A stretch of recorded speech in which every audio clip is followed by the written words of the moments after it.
¿Qué tal, amigos de Revista Purgante? Bienvenidos nuevamente a esta sesión de charlas. Hoy estamos con Enrique Ortiz, divulgador, historiador y conocido en la esfera tuitera como el Tlatoani. Ricardo, un gusto estar con ustedes. Antes de entrar de lleno a la novela, vamos a hablar sobre la última Victoria Mexica, tu más reciente novela, tu segunda novela. Quería preguntarte antes, porque me interesa mucho el contexto en el que son escritas las novelas y tu visión, además, como divulgador, historiador. Julio Godín es un periodista. Hablaba que digamos que hay dos caminos. Uno es novelar la historia y otro escribir una novela basado en hechos históricos, ¿no? Argumentaba que eran dos caminos distintos, pero quería un poco ver qué piensas al respecto, si lo reflexionaste a la hora de abordar la escritura. Yo siempre lo que he buscado a través de mi proyecto de divulgación es brindar datos precisos, ¿no? Y bien respaldados sobre la historia nacional. Entonces, me es muy importante, pues, brindar datos relevantes sobre los procesos históricos de nuestro país. Realmente el objetivo de escribir esta novela, La Última Victoria Mexica, pues lo que busca es eh, novelar una historia, un pasaje histórico. ¿En qué sentido? Todo lo que uno puede leer en este libro, pues sucedió. Los personajes principales obviamente existieron. Las armas que ellos utilizaban, las estrategias militares, todo eso está completamente investigado.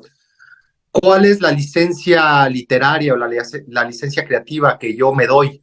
Pues es finalmente crear unos personajes, unos protagonistas que sean los ojos, que sean del lector, ¿no? Que sean los ojos del lector para generar esta empatía, para generar estas emociones, para generar poderse poner en los zapatos de aquellos hombres y mujeres que vivieron el conflicto y que estuvieron en la primera línea de combate durante la conquista de Tenochtitlan. Realmente ellos son los ejes conductores del lector a través de un mundo pues que colapsó, un mundo que ya no existe, empezando por Tenochtitlan, ¿no? Una de la ciudad más hermosa posiblemente que haya construido la humanidad a lo largo de su historia, que pues solamente quedan ruinas, y posteriormente este choque de mundos y después pues este mundo europeo, renacentista, mediterráneo. Entonces, ese es el objetivo desde mi punto de vista de la novela, es generar empatía, generar emociones, generar interés y aprender o acercarse a la historia de una manera muchísimo más dinámica, tal vez, de una manera muchísimo más amable, ¿no? Y tal vez incluso un poco más entretenida, ¿no? Reparando un poco en este backstage, que te escuchaba hablar mucho sobre y matizar sobre todo que era una novela épica. Y también te he escuchado hablar mucho sobre tu devoción por la historia militar como tal. Y quería preguntarte, porque también es algo de lo que hablabas, ¿cómo te reconoces en esta novela histórica más europea? Pienso en Ken Follett, en Valerio Manfredi, en Santiago Posteguillo. Tú decías que en México quizá no se estaba abordando ese estilo de novela histórica. ¿Tú conscientemente quieres adscribirte a esa tradición? Sí, hay una gran tradición de novela histórica en Inglaterra. Ellos no solamente escriben sobre su historia, sino que ellos pues en esta cultura universal, en esta historia de la humanidad, abordan libros o escriben libros, novela histórica puntualmente, que va desde Alejandro Magno, Julio César, las legiones romanas, pasando por Wellington, Napoleón, ¿no? El Imperio Bizantino. Y bueno, eso ha tenido también un gran auge recién, bueno, décadas atrás, con, por ejemplo, Pérez Reverte, ¿no? Que de cierta forma impulsa este tipo de relatos en lo que es España, en el mundo de habla hispana, pues creo que tenemos una gran influencia de este tipo de novelas que nos llegan desde España puntualmente.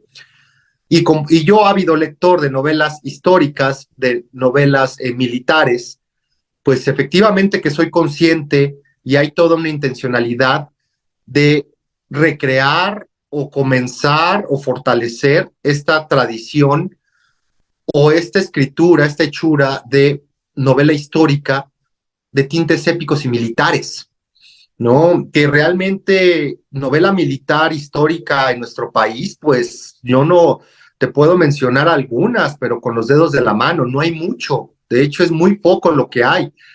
Pero sí, en México también tenemos una rica variedad, una importante cantidad de escritores que se han abocado a la novela histórica, pero no con este tipo de narrativa, por ejemplo, de la vida cotidiana, no con este tipo de narrativa de estrategias militares, de combates, de armamento, de armaduras, ¿no? Y creo que nuestra historia, pues como bien lo sabes, Ricardo, es una historia rica, ¿no? Que tiene más de por ejemplo, la cultura olmeca, 1400 antes de Cristo.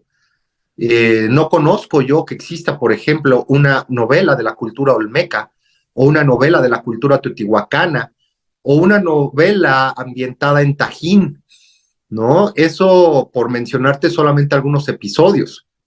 Entonces, sí, se hace con plena conciencia de hacer este tipo de novela militar, novela histórica, novela épica en estas tierras, con nuestros lugares, con nuestros nombres, con nuestra historia. Y para situar la novela propones una cronología, ya metiéndonos 100% en lo que escribiste, La Última Victoria Mexica, propones una cronología para situar un poco al lector en ese recorrido, en esa estructura que digamos que la matanza del Templo Mayor detona toda la historia. ¿Cómo estructuraste narrativamente la novela? El detonador, no solamente en la novela, en la crónica, sino en la historia de la conquista de Tenochtitlan, el detonador es la matanza de Templo Mayor o de Toxcatl, que fue realizada por Pedro de Alvarado, 22-23 de mayo de 1520. Esto es lo que rompe la frágil paz que existía y que Cortés había concretado con los mexicas desde noviembre de 1519. O sea, esto es muy importante de hacer hincapié en esto. Hernán Cortés no es el que inicia la guerra con Moctezuma y con los mexicas, es Pedro de Alvarado, ¿no? Y tú sabes que nuestra historia de repente es muy maniquea, ¿no? Cómo se va construyendo la historia nacional y cómo hay villanos y héroes todo el tiempo. Y bueno, uno de los villanos principales, obviamente, que es Hernán Cortés. Él no inicia la guerra de esta forma, él no rompe la alianza con los tenochcas, ¿no? Esto es muy importante. Y luego la novela termina precisamente en Popotla, ¿no? Después de la gran derrota que sufre Hernán Cortés el 30 de junio de 1520, la gran derrota de la Noche Triste o Noche de la Victoria, en el pasado le llamaron la Batalla de los Puentes, y entonces ahí es donde termina con el llanto precisamente del conquistador. Entonces, la narrativa es de escasos 40 días, ¿no? Basándome, obviamente, en los momentos cruciales de este periodo de tiempo. En eso está basada la novela, es una novela de más de 500 hojas, y también hay una cierta intencionalidad en mostrar cómo, solo en un mes de lo que fue la lucha por Tenochtitlán, se puede escribir una obra pues de más de 500 hojas, novelada, sí, pero más de 500 hojas.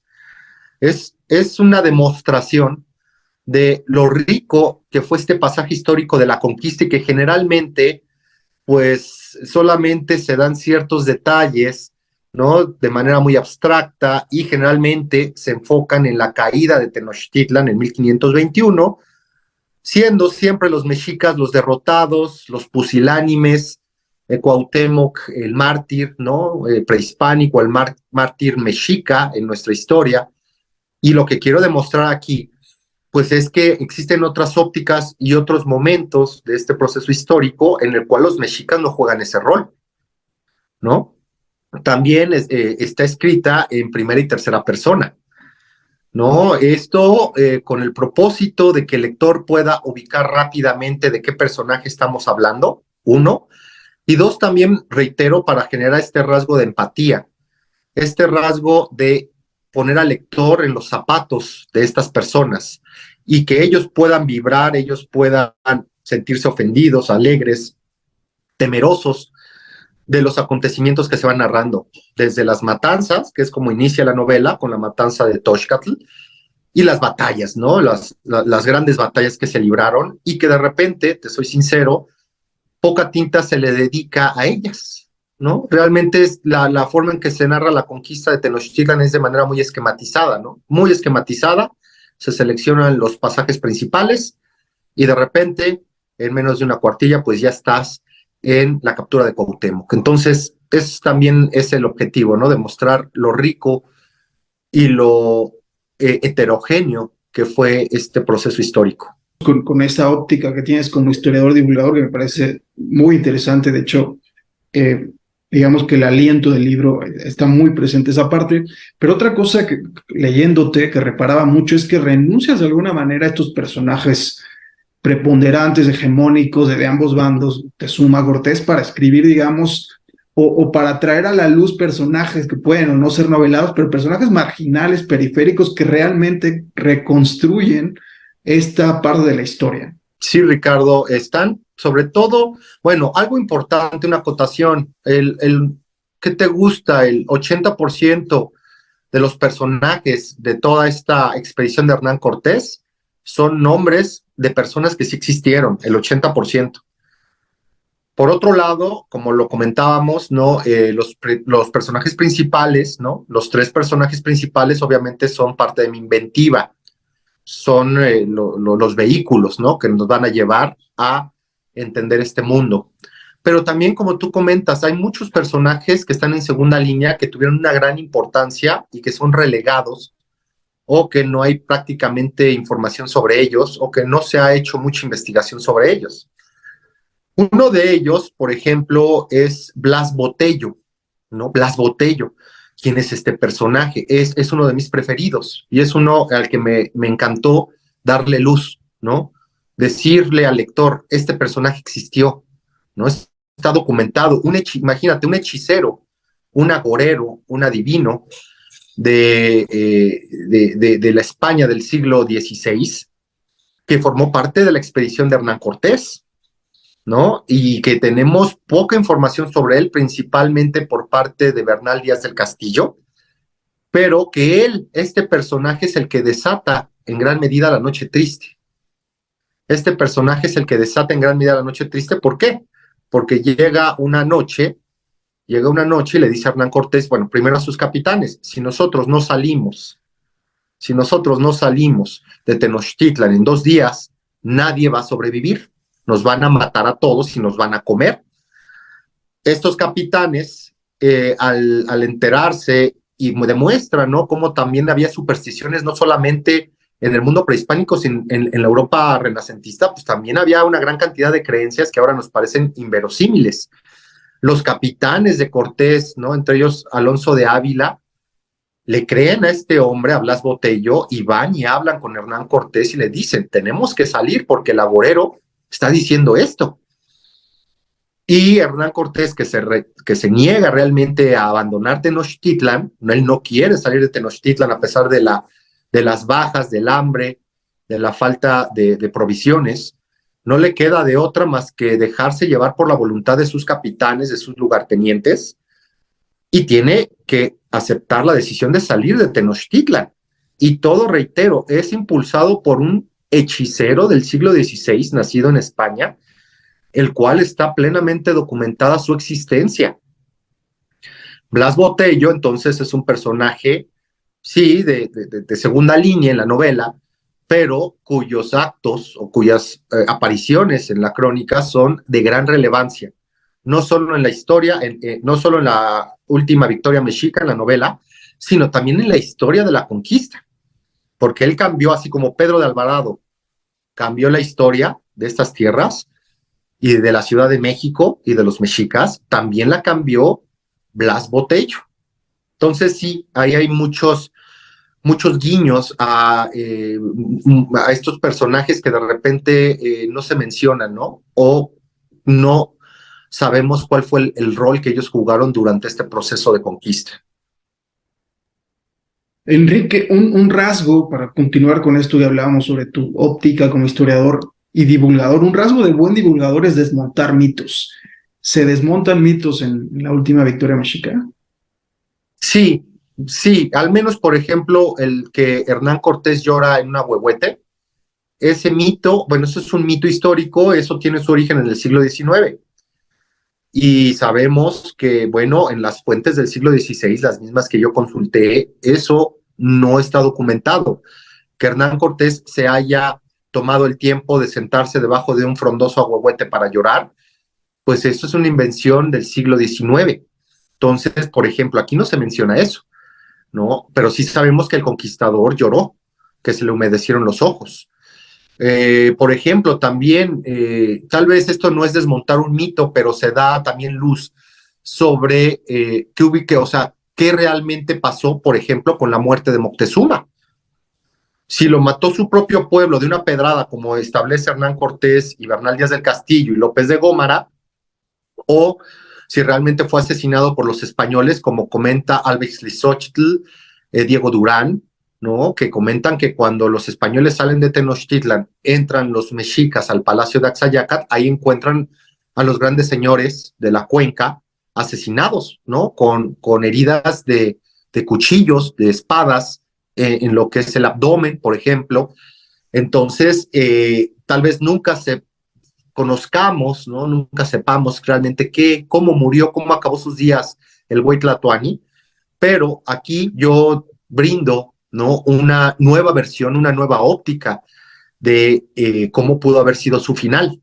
Y reitero, basado en fuentes del siglo XVI.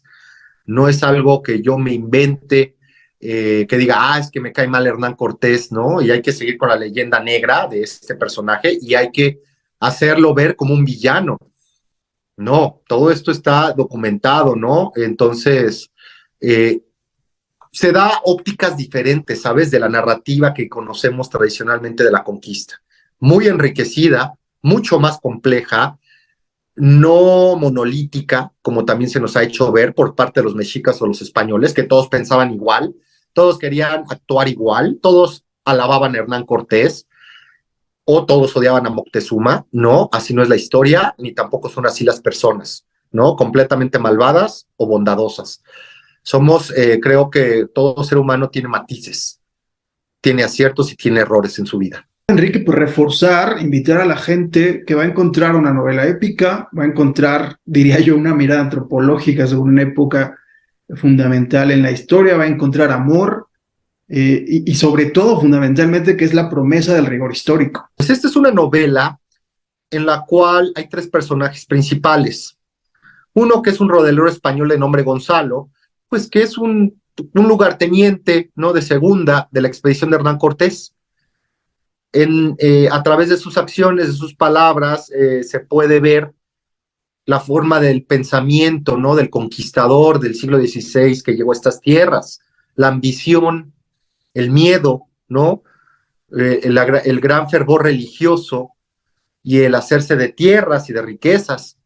Por otro lado, está un segundo personaje que es Cuautli, que es un guerrero plebeyo, aunque con una posición acomodada, que ha tenido un éxito considerable en la guerra, en su carrera militar. Sin embargo, pues bueno, de repente le cambia el mundo, ¿no? Con la llegada de los castiltecas y está dispuesto a poner todo en la balanza por la defensa de su ciudad, de su familia, de su pueblo, la grandeza de la Triple Alianza, pero también defendiendo un amor en el cual él creyó por mucho tiempo, ¿no? Y el cual él alimentó, cuidó. ¿Y quién es la contraparte, ¿no? De este amor? Pues una jovencita ya de nombre Citlali, perteneciente a la nobleza mexica, que un buen día le dicen, ¿sabes qué? Tú te vas a ser entregada a los españoles para fortalecer esta alianza que tenemos con ellos. Y también ves mucho del pensamiento mexica, de la educación, del calmecac, del honor, del sacrificio por el bien común, ¿no? Todo esto lo ves tanto en Citlali, que ella abnegada decide cumplir con la responsabilidad que le dan, así como con Cuautli, ¿no? y entonces Citlali acaba siendo entregada a un capitán de Hernán Cortés, y también ahí se va viendo, ¿no? ¿Cuál es la idea de estos españoles que tienen de repente los tenochcas, ¿no? Y que los admiran y que son hombres muy temerarios, valientes, pero a través de los ojos de Citlali se va viendo este deterioro de la imagen de los españoles, cómo es solamente un reflejo de toda la sociedad mexica, ¿no? De cómo fue degradándose su imagen con el paso de los meses. Novela militar, generalmente una visión masculina o visiones masculinas, pero no me quise solamente quedar con una visión masculina o con dos, sino que también hay que darle voz, ¿no? Voz y protagonismo a las mujeres que vivieron esos tiempos caóticos. Ahí está, novela redonda, muy ambiciosa, diría yo, y muy bien lograda. Felicidades, Enrique, la última victoria mexica, hay que leerla. Y Enrique, otra cosa, ¿dónde te puede seguir la gente? El maravilloso trabajo que haces de divulgación del día a día histórico. Gracias, Ricardo. Me pueden seguir en X, antiguamente llamado Twitter, ¿no? Como @Cuauhtémoc-1521 o como Tlatuani Cuauhtémoc. En Instagram me pueden seguir como Grandeza de México, de la misma forma que en TikTok con el mismo @. Ahí son cuentas de divulgación, son cuentas de crónica, ¿no? De historia, de datos culturales, artísticos. Entonces, por allá nos vemos. Si compran la novela, si tienen algún comentario, por allá nos vemos y me lo pueden hacer saber con mucho gusto. Pues muchas gracias, Enrique. Gracias a todos los que llegaron hasta acá. Nos vemos en la próxima sesión de charlas de Revista Purgantes.